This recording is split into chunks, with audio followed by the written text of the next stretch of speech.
The next is types of social group. Here we are going to do some different types of social groups. As we can say, on the basis of participants, the smallest group is that of dyad, and then comes the triad. Triad is a party having 3 members, whereas monad is a single person, and a single person doesn't form a group. Then is the base on the basis of intimacy. What is intimacy? Closeness. That is the primary group. And the secondary group on the basis of membership group, non-membership group, that are whether you are a member of that group or whether you're not a member of group. This type of membership group, it can be seen for the specific clubs, or for the arenas, or for some special sports activities where we form groups. And then is on the basis of identity characteristics, that either you belong to that group or you don't belong to that group. That is in group and out group. On the basis of rule and regulations, formal group and informal group. Now we are going to do the primary group. Primary group was first introduced by Charles Cooley in his book Social Organization in 1909. It is the most simplest and universal form of association. And you can find primary group each and everywhere, and this is the beginning of the groups. Let's come to the definition. C.H. Cooley gave his type of social group in his book Social Organization. Primary group is the simplest and the most universal of all the forms of association. The group attains social solidarity among the members due to high rate of interaction, intensity in social contacts, duration of contact being extensive, and having a common focus of attention for the members. To understand this definition, you can I'm going to tell you the basic example of primary group, and that is the family. When we are in a family, we work together for the solidarity of the family, that is for the unity of the family. Then the time duration we spend with each other is very extensive. We spend our entire life with our family. And then the mode of communication is very informal. We communicate with each other, and we laugh together, we cry together. There's a strong sense of belongingness to the family. The interaction is strong, the intensity in social context is strong. So this is the example of the primary group. And then another definition by McIver and Page, and he says any collection of human beings who are brought into social relationship one another. So this is the definition of a group, not a primary group.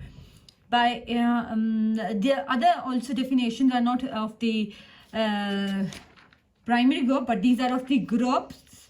So you have to learn them. Social groups definition.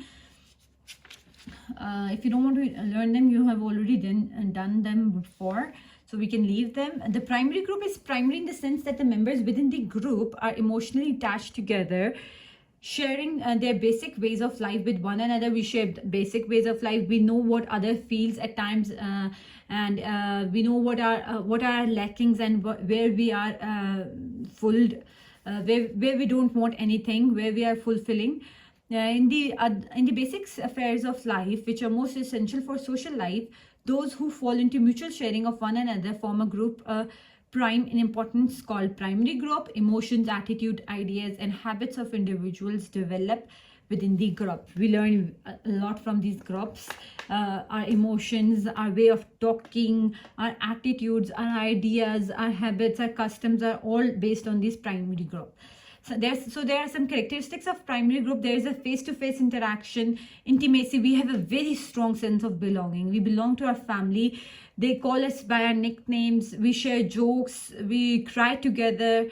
Then there is mutual aid and help. If one is in difficulty, and then the whole of the family is restless. They just want to help them in any way they could. Consciousness exists in that means we know that we belong to that group, and we know that they are similar to us. We feelings that we belong to each other. Small in size. Primary group is very small in size. Like families, they are not that big, even if they are 10 children of their parent, but still the group is smaller than the rest of other groups. Physical proximity or nearness, we share close face-to-face relationships, frequent interaction. There we can see a lot of the interaction. But even if there isn't no interaction, the group still exists. That doesn't mean that if we are not meeting our parents, our bond will break or our bond will weaken. That's not the reason with the primary groups. Frequent interaction, we meet quite often, personal relation, they have the personal feelings with them, similarity of background, and we share everything with them. They know our lackings, as I said earlier. These conditions are necessary for a primary group. Family members like father, mother, brother, sister, wife, and children, that is nuclear family, is the most basic primary group. Neighborhood members are also in this group. Close relatives are also sometimes in this group. Friends are also a primary group, but those friends who are very close to us.